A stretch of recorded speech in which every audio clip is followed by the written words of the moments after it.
하나님, 2024년 올해도 우리를 구원하시는 그 성탄의 빛이, 그 성탄의 복음이 밝아왔습니다. 그러나 이 세상은, 이 대한민국은, 이 한국교회는 그 성탄의 빛만큼이나 온전히 하나님의 빛을 드리우지 못하는 가운데 있사오니 우리의 마음이 타들어가며 하나님 앞에 송구하기가 그지없습니다. 하나님, 원하옵나니 이 대한민국과 한국교회의 어지럽고 혼탁한 모습을 하나님께서 긍휼을 더하셔서 오직 성탄의 그 구원의 복음으로 우리 모두를 다시 한번 끌어안아 주옵소서. 그리하여 성탄의 빛을 간직한 사람들, 성탄의 복음을 간직한 사람들이 우리 하나님의 그 명령에 의하여 다 같이 일어나 2024년 이 성탄절만큼은 믿음을 가지고 이 세상에 하나님 구원의 복음, 성탄의 복음을 증거하기로 새롭게 나아가는 오늘 이 예배가 될 수 있도록 주님 역사하여 주옵소서. 대한민국과 한국교회 모든 깨어있는 자들 일어서게 하시고 주님 흰옷 입고 성탄의 아기 예수님을 뒤따르는 모든 믿음의 사람들 되게 하여 주옵소서. 예배하는 이 시간 우리 하나님 홀로 영광 받아주시며 우리에게는 한없는 위로와 평안과 안식을 허락하여 주옵소서. 예수님의 이름으로 기도합니다. 하늘에 계신 우리 아버지의 이름을 거룩하게 하시며 아버지의 나라가 오게 하시며 아버지의 뜻이 하늘에서와 같이 이 땅에서도 이루어지게 하소서. 오늘 우리에게 필요한 양식을 주시고 우리가 우리에게 잘못한 사람을 용서하여 주는 것 같이 우리 죄를 용서하여 주시고 우리를 시험에 빠지지 않게 하시고 악에서 구하소서. 나라와 권능과 영광이 영원히 아버지의 것입니다. 아멘. 할렐루야. 2024년 성탄절 하나님께서 우리 화평교회 주시는 말씀입니다. 마태복음 1장 18절로 25절까지 있는 말씀입니다. 마태복음 1장 18절로 25절까지 있는 말씀. 제가 한 절, 여러분들이 한 절 교독하도록 하겠습니다. 하나님의 말씀입니다. 여러분 경건하게 영혼의 옷깃을 여미시고 하나님의 말씀을 대하실 수 있기를 바랍니다. 번갈아 교독하겠습니다. 예수 그리스도의 나심은 이러하니라. 그의 어머니 마리아가 요셉과 약혼하고 동거하기 전에 성령으로 잉태된 것이 나타났더니 요셉은 일본 사람이라 그를 떠내지 아니하고 가만히 끊고자 하여 이 일을 생각할 때에 주의 사자가 현몽하여 이르되 다윗의 자손 요셉아 내 아내 마리아 데려오기를 무서워하지 말라. 그에게 잉태된 자는 성령으로 된 것이라. 아들 낳으니 이름을 예수라 하라. 이는 그가 자기 백성을 그들의 죄에서 구원할 자이시니라 하니라. 이 모든 일이 된 것은 주께서 선지자로 하신 말씀을 이루려 하시리니 이르시되 보라 처녀가 잉태하여 아들을 낳을 것이요 그의 이름은 임마누엘이라 하리라 하셨으니 이를 번역한즉 하나님이 우리와 함께 계시다 하니라. 요셉이 잠에서 깨어 일어나 주의 사자의 분부대로 행하여 그의 아내를 데려왔으나 아내를 낳기까지 동침하지 아니하더니 다음에 이름을 예수라 하니라. 우리 화평교회 성탄 예배를 위하여 우리 하나님께서 멀리 우크라이나에서 불같은 주의 조 임관경 목사님을 보내주셨습니다. 우리 목사님 등단하실 때 할렐루야로 하도록 하겠습니다. 할렐루야. 할렐루야.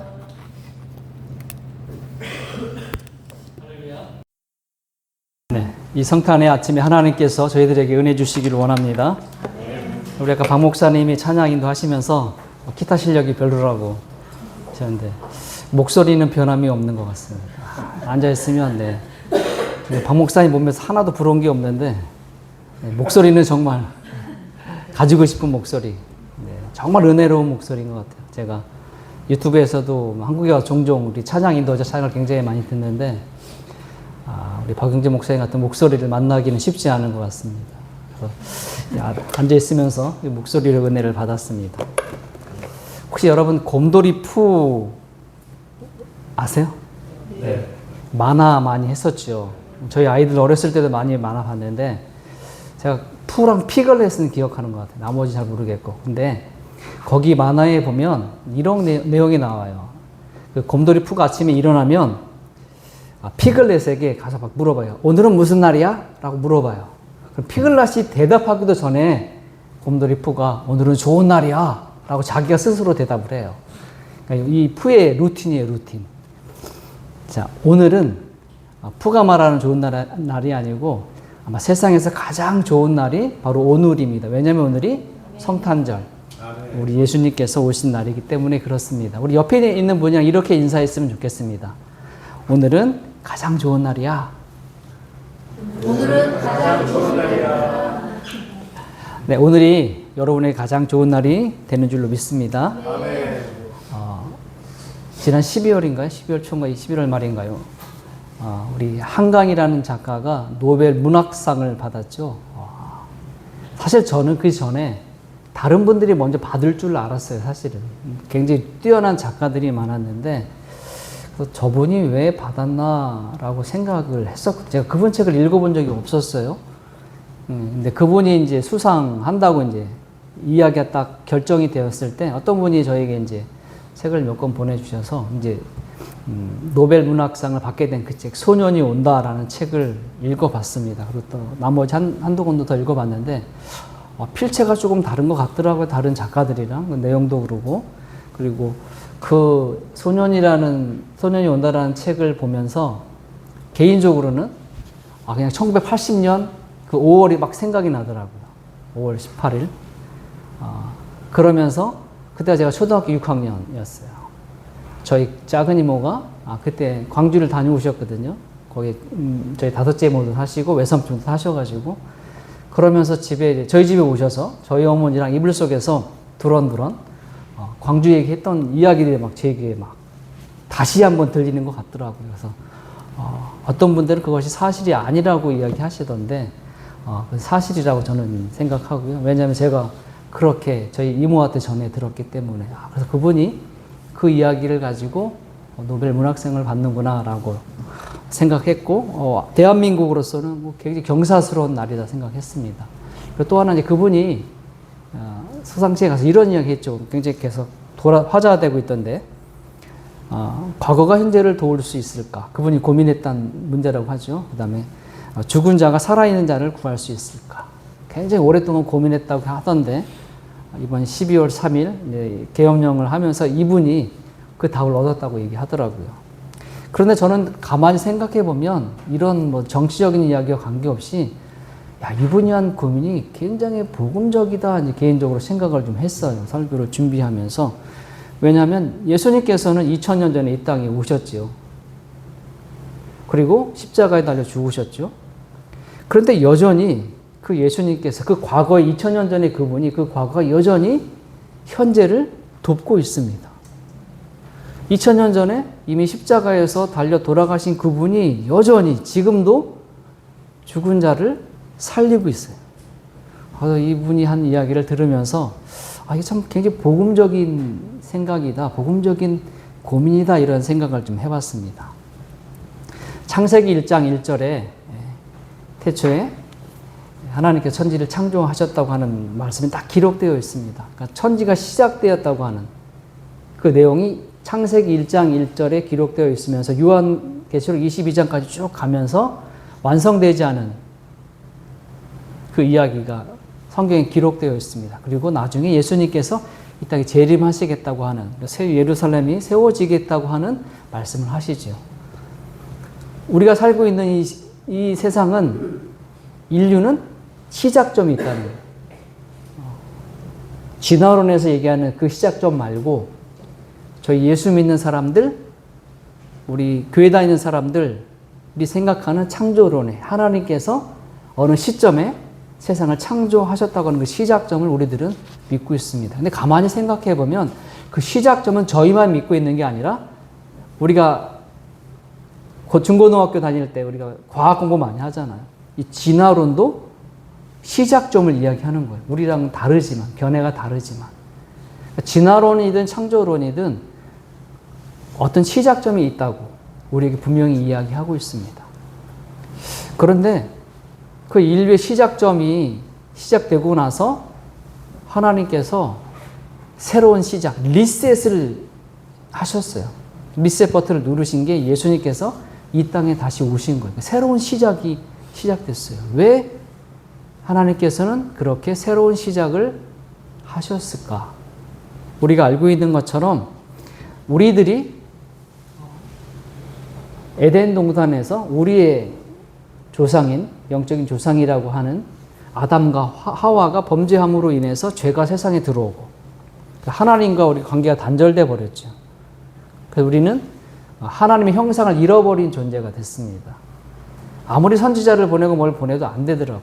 그러니까 하나님께서 마지막 하나님의 형상을 갖고 있었던 성자 하나님을 이 땅에 보내셔서 잃어버렸던 우리의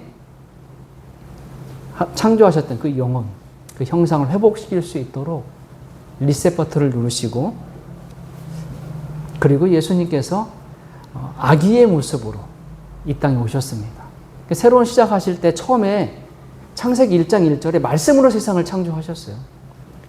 다시 새로운 시작할 때는 말씀으로 하신 게 아니고 우리와 똑같은 모습으로, 야, 이거 얘네들은 안 되겠다. 얘네와 똑같은 모습으로 들어가서 뭔가를 다시 해야 되겠다.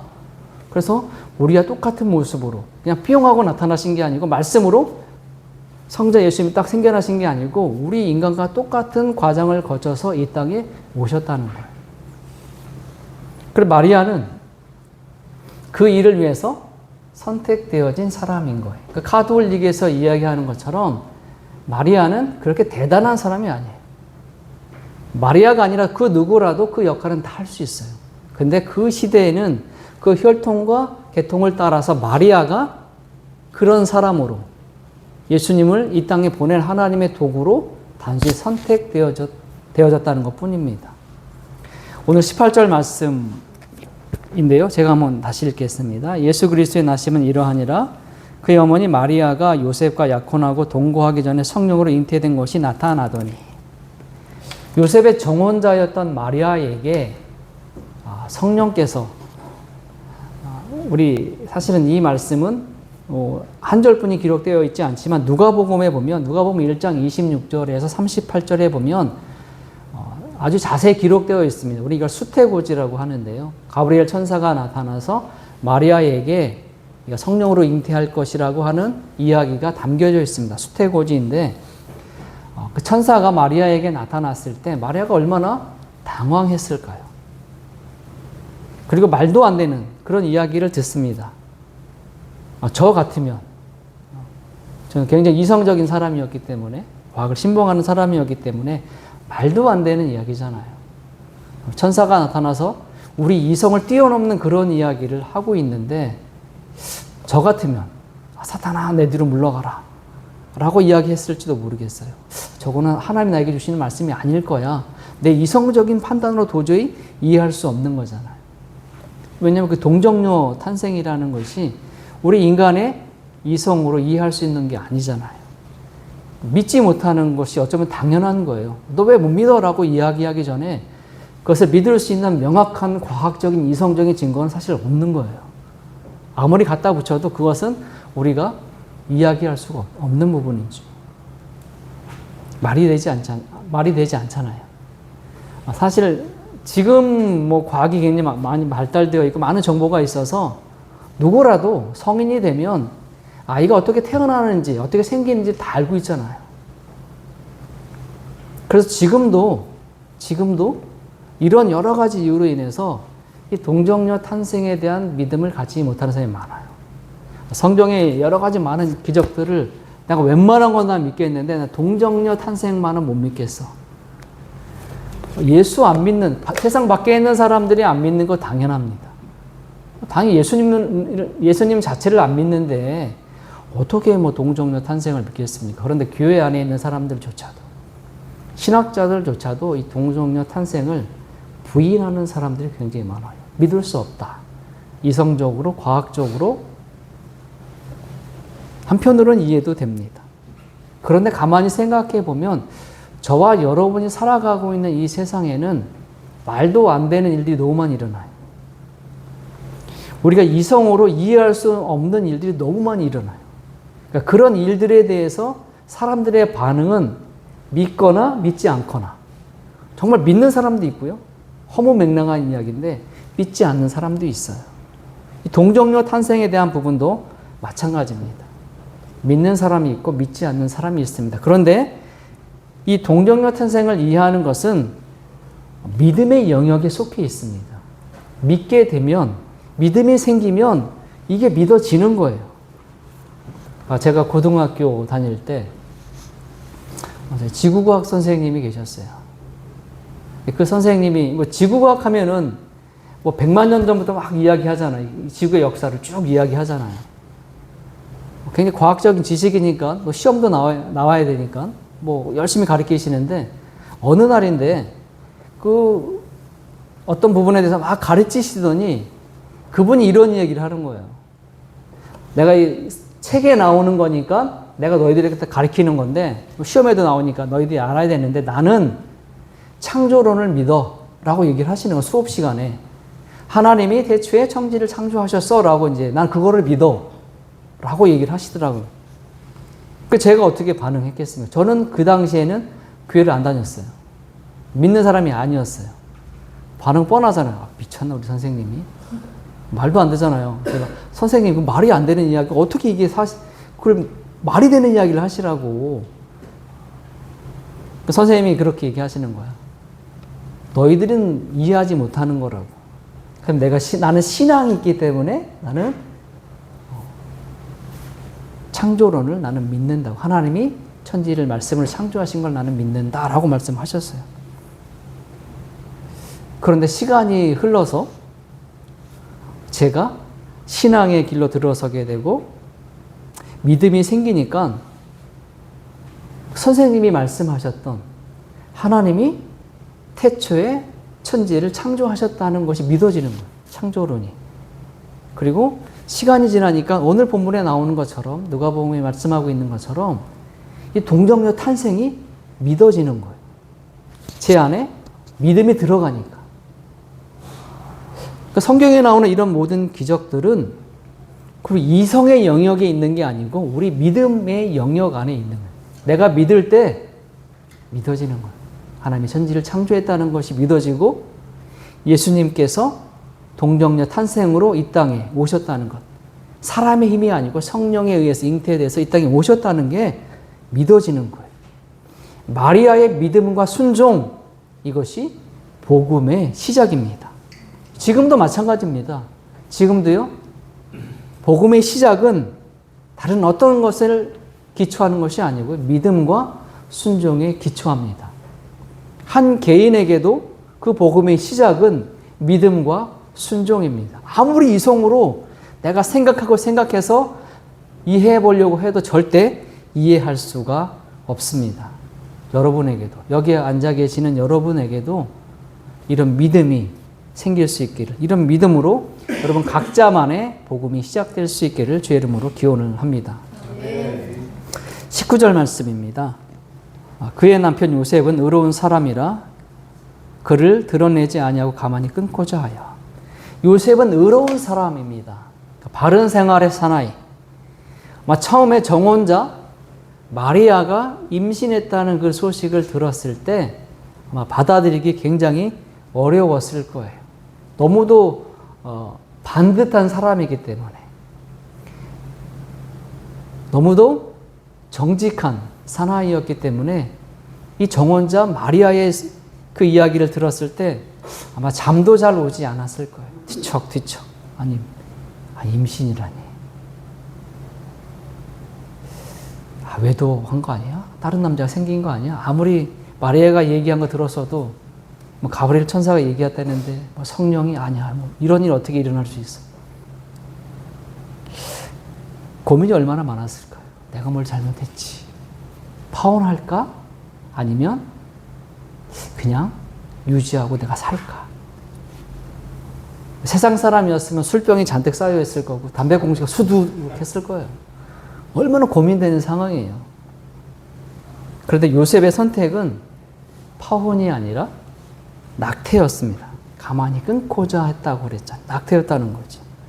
마리아가 임신했다는 이유만으로 파혼하게 되면 문제 있다고 생각되는 거잖아요. 세상 사람들은. 마리아가 잘못했다고 생각하는 거잖아요. 간음했다고 생각할 거잖아요. 유대 율법에 의하면 간음하는 여인은 돌로 쳐서 죽이는 거잖아요. 예수님의 비유 중에도 나오지 않습니까? 마리아는 자기가 만약에 파혼하게 되면 유대 율법에 의해서 돌에 맞아 죽어야 할 운명입니다. 결국 의로운 사람 요셉은 마리아를 품고 가기로 결정을 했고요. 그래서 그 결정의 해답은 낙태하는 거였어요. 그런데 20에서 23절에 보면 요셉이 이런 생각을 할 때 다시 하나님께서 꿈을 꾸게 하셨고 가브리엘 천사가 다시 그에게 주의 사자가 가브리엘 천사가 다시 요셉에게 나타나서 마리아에게 해 주셨던 말씀을 그대로 요셉에게 똑같이 해 주세요. 이미 요셉은 마리아를 통해서 마리아가 어떻게 임신이 되었는지에 대해서 이미 들었어요. 그건 믿지 못한 것 뿐이죠. 그런데 천사를 통해서 주의 사자를 통해서 마리아가 자기에게 말했던 걸 그대로 듣게 된다는 거죠.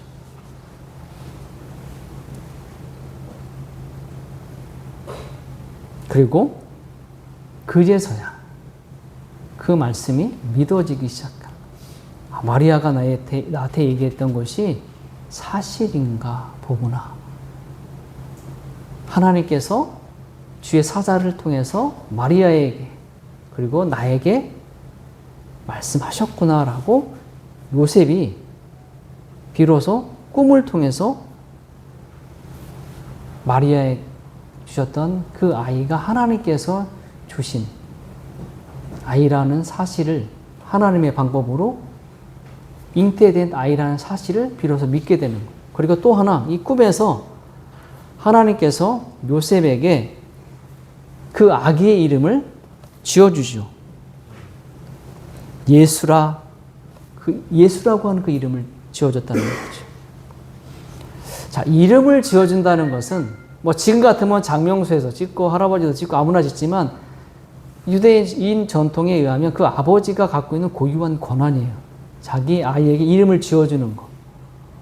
그래서 누가복음 1장에 보면 사가랴와 엘리사벳 부부가 나와요. 엘리사벳이 잉태합니다. 그 뱃속에 나중에 이제 알게 되는 세례 요한을 잉태하죠. 근데 사가랴는 그것을 못 믿지 않습니까? 그가 제사장 반열의 순서를 따라서 성전에 들어갔을 때 주의 사자가 사가랴에게 이야기합니다. 근데 사가랴가 믿지 못하니까 이제 벙어리가 되겠다고 말을 하지 못하겠다고 이야기하고 나중에 때가 차서 아이가 나왔을 때 서판에 이제 세례 요한이라고 쓰지 않습니다. 요한이라고. 왜냐하면 그 당시 유대인들은 자기 조상들에 있는 이름들을 따왔었거든요. 그 요한이라는 이름은 없었던 이름이었어요. 그리고 그 아버지가 비로소 요한이라는 이름을 지어줬을 때 사가랴 입이 열리지 않습니까? 그렇게 자기 아들에게 이름을 지어주는 것은 유대인의 전통에서는 아버지의 고유한 권한인 거예요. 근데 꿈에 주의 사자가 나타나서 태어날 그 아이의 이름까지 딱 지어져 버린 거예요. 이 말은 무슨 얘기냐면 그 아이 예수가 요셉에 의해서 생겨난 아이가 아니고 하나님께서 주신 아이라는 거예요. 하나님 아버지에 의해서 보내진 존재, 그분이 바로 예수님이라는 사실을 꿈에 주의 사자가 요셉에게 이야기해 주었고요. 그 이름의 뜻대로 그 백성을, 자기 백성을 죄에서부터 구원하실 구원자로 예수님께서 이 땅에 오셨습니다. 그리고 마지막으로 이사야 7장 14절 말씀. 오늘 성경에 기록되어 있는 것처럼 보라 처녀가 잉태하여 아들을 낳을 것이요 그의 이름을 임마누엘이라 하리라. 너무도 명쾌하게 요셉이 이해하고 받아들일 수 있는 말. 요셉은 유대인이었습니다. 유대인의 바이블은 구약 성경. 그 구약 성경에 있는 이사야 7장 14절에 있는 말씀. 그 말씀 그대로 들려주셨어요. 요셉이 그 말씀을 듣는 순간 이해했을 거예요. 아, 이사야에 있던 그 말씀이 이 말씀이구나라고 바로 이해했을 거예요. 유대인이기 때문에. 바로 이사야, 구약 성경에서 이사야를 통해서 하나님께서 예언한, 하나님께서 말씀하시는 것들이 이루어졌다라고 하는 것들을 꿈에서 분명하게 요셉에게 말씀해 주셨습니다. 우리가 믿는 하나님은 그냥 말씀만 하는 하나님이 아니신 거예요. 말씀하시는 것들을 반드시 이루시는 분이세요. 우리가 읽고 있는 이 성경의 구약에서 예언된 모든 것들은 그대로 다 이루어졌습니다. 하나님께서는 말씀하시는 것들을 연기하거나 아니면 취소하시는 분이 절대 아닌 거예요. 말씀하시면 그때가 어느 때인지 우리의 때로는 우리의 시간으로는 정확히 가름할 수 없지만 하나님의 때에 분명하게 그 말씀을 이루시는 거예요. 성경을 통해서 또한 우리가 기도할 때 기도를 통해서 만약에 하나님께서 우리에게 주신 말씀들이 있다면 그것이 분명히 하나님께서 나에게 주신 말씀이라면 그 말씀은 분명히 하나님의 때에 이루어진다는 사실입니다. 우리가 그 하나님께서 우리에게 주시는 말씀을 이루신다고 하는 그 약속의 하나님을 붙잡고 살아가실 수 있게 주의 이름으로 기원합니다. 24절과 25절. 이제 요셉이 잠에서 깨어 일어나 주의 사자의 분부대로 행하여 그의 아내를 데려왔으나 아들을 낳기까지 동침하지 아니하더니 나음의 이름을 예수라 하니라. 요셉의 복음의 시작입니다. 꿈에서 깨어났습니다. 그리고는 이제는 가만히 낙태하려고 했던 생각을 완전히 접고 그대로 주의 사자가 했던 말씀을 믿고 마리아를 아내로 데려오고 그리고 아들을 낳기까지 그 생활을 그대로 유지했다는 거예요. 이 말씀은 마리아가 그랬듯이 이제 꿈을 통해서 요셉도 다시 한번 그의 믿음의 복음의 시작이 비로소 시작되었다는 사실입니다. 우리 각자에게는 복음의 시작이 있습니다. 여러분에게 복음의 시작은 언제입니까? 개인적으로. 저에게는 고등학교 2학년 때 그리고 정확히는 이제 고등학교 3학년이 딱 되었을 때 1월 첫째 주에 제가 교회를 나가기 시작했는데 그 전 과정 속에서 하나님께서 저희 막내 동생, 제가 딱 여동생 둘에 남동생이 한 명 있거든요. 제 막내 동생이 2살 때, 아기 때 큰 열병을 앓아가지고 이 고막이 사라졌어요. 그러니까 청각 장애인이 됐어요. 그래서 저희 어머니가 동생 때문에 굉장히 많이 수고를 하셨죠. 그래서 병원도 많이 다니시고 저희들도 뭐 어머니가 동생한테 더 많은 그 시간을 할애하는 걸 당연하다고 생각했고, 그러니까 어느 날 저희 막내 동생이 청운동 쪽에 청각 장애인 학교가 있어요.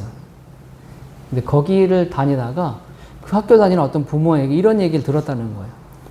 그 옆에 가면 세검정이 할렐루야 기도원이 있다는 거예요. 그다음 시작된 지 얼마 안 됐을 때, 거기 가면 시주의 은사를 받으신 분이 있는데 나을 수 있다는 거예요. 저희 어머니가 저희 동생 때문에 뭐 병원도 그렇게 오래 다니셨고 어떻게 치성을 그렇게 오래 들이셨어요. 저희 할머니랑 같이 절에를 다니셨거든요. 그래서 정말 치성을 정말 오랫동안 들이셨어요. 저희 남동생 때문에. 그 얘기를 들으시면서 뭐 성령께서 하신 일이죠. 그래서 그 할렐루야 기도원을 방문하게 하셨어요. 그리고는 안수기도를 받았는데 안수기도를 해주면서 저희 어머니한테 그러시더래요. 이 아이가 빨리 나으려면 온 가족이 교회 등록하라고. 그리고 저희 이제 동생이 이제 안수기도를 받고 오면 그렇게 얘기하는 거예요. 자기 머릿속에 막 뭐가 기어다닌대요. 막. 그리고 뭐 여기 안수만 했는데 이 귓볼이 불에 댄 것처럼 빨개요, 보면. 저도 신기해서 늘 쳐다보니까 어떻게 손으로 댔는데 이렇게 빨개지지, 불에 댄 것처럼. 그리고는 저희가 그 동생 때문에 저희 가족끼리 모여서 이야기를 했어요. 이런 이야기는 어떻게 할래? 근데 저희 가족 누구도 안 돼, 싫어했던 사람 없어. 우리 동생을 위해서라면 교회 다니자 해서 교회를 다니게 됐어요. 저희 어머니랑 동생은 조금 일찍 먼저 다니고 저희 가족은 그 새해가 되는 1월 첫째 주부터. 그것이 저희 가족에게는 복음의 시작이었어요. 저희 동생을 주셨을 때 이제 저희 막내 동생 업고도 다니고 너무 예뻐했는데 얘가 좀 말을 했으면 얼마나 좋을까. 여동생, 남동생 하나 있는데 형제인데 나랑 얘기하고 놀아서 얼마나 좋을까. 그런 생각을 많이 했고 얘가 왜 이런 일이 우리 동생한테 생겼지라고 이제 불평도 좀 했었거든요. 그런데 그 시간이 흘러보니 그 아이가 그렇게 된 것이 하나님께서 저희 가정을 구원하시기 위한 하나님의 축복의 통로로 그 동생을 저한테 그렇게 주셨던, 그렇게 만드셨던 거예요. 열병을 통해서 청각. 나중에 시간이 지나서 보니 병원에, 연대 세브란스 병원에 어머니 다니셨는데 시간이 흘러서 가니까 의사 선생님이 그러더래요. 이상하다. 왜요? 그랬더니 고막이 생겼네요. 그러더래요. 없던 고막이 생긴 거예요.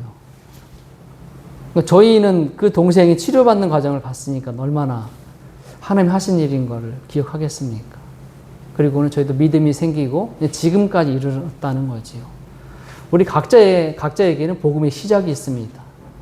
마리아가 요셉이 꿈에 주의 사자를 만나서 그 음성을 듣고 그 인생의 복음이 시작됐듯이 우리 각자는 우리에게 들려주신 하나님의 말씀, 우리가 만나게 되는 어떤 일들을 통해서 아니면 우리 집안의 어떤 일, 생기면 안 되는 일, 아니면 좀 세상 사람들에게 말하면 부끄러운 어떤 일들,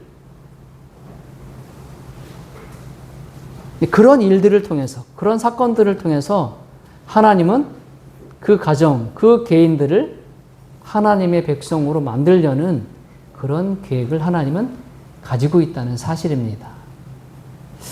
여러분의 복음의 시작은 언제입니까? 그걸 잘 기억하면서 다시 한번 우리가 그 시절로 돌아가서 우리가 믿음의 회복을 다시 해야 될 때가 아닌가 그런 생각을 합니다. 왜냐하면 우리 복음의 시작이 되었다고 해서 우리가 계속 앞만 보고 달려가고 계속 상승만 하는 게 아니라 우리 굴곡이 있잖아요. 떨어졌다 올라갔다 하잖아요. 우리가 혹시 우리 믿음이 좋아서 모든 것을 할 수 있을 것 같았는데 어느 순간은 뚝 떨어져서 내가 아무것도 할 수 없고 여러 가지 상황 속에서 힘들고 어렵다면 다시 한번 우리들은 우리의 믿음을 다시 회복하고 다시 쌓아 올려야 할 때라고 생각합니다. 개인적으로는 저는 한국교회가 다시 한번 잃어버렸던 믿음을, 무너뜨렸던 믿음을 다시 회복해야 되는 시점이라고 저는 생각합니다. 한국교회를 위해서 기도해야 되고 우리 각자, 우리 개인을 위해서 나 자신의 믿음을 다시 쌓아 올리고 화평교회 믿음을 쌓아 올리고 불가리아 선교제의 믿음을 쌓아 올리고 우크라이나의 믿음을 쌓아 올려서 우리 하나님께서 다시 한번 이 땅에 하나님의 사람들을 통해서 다른 많은 사람들에게 복음의 시작점이 될 수 있는 은혜가 임하기를 주의 이름으로 기원합니다. 아멘. 오늘 말씀 다시 읽겠습니다. 보라, 처녀가 잉태하여 아들을 낳을 것이요 그의 이름을 임마누엘이라 하리라. 아멘. 하나님 아버지, 이 땅에 임마누엘로 오신 하나님, 죽을 수밖에 없었던 세상에 살던 저희들 주님 친히 찾아와 만나 주시고 너는 내 아들이라 내 딸이라 말씀해 주시고 우리들을 죄로부터 구원해 주셔서 하나님의 자녀 삼아 주신 거 감사드립니다. 우리의 복음이 시작할 수 있게 해 주신 거 감사합니다. 우리가 이것을 잃지 않게 해 주시고 우리가 그것에 합당하게 생활할 수 있도록 도와주셔서 많은 사람들이 우리들을 통해서 우리가 신앙생활하는 화평교회 성도님들을 통해서 화평교회를 통해서 주 예수 그리스도가 구세주라고 고백하며 그들의 인생 가운데 그들의 복음의 시작점이 될 수 있도록 역사하여 주옵소서. 감사드리며 예수 그리스도 이름으로 기도드립니다. 아멘.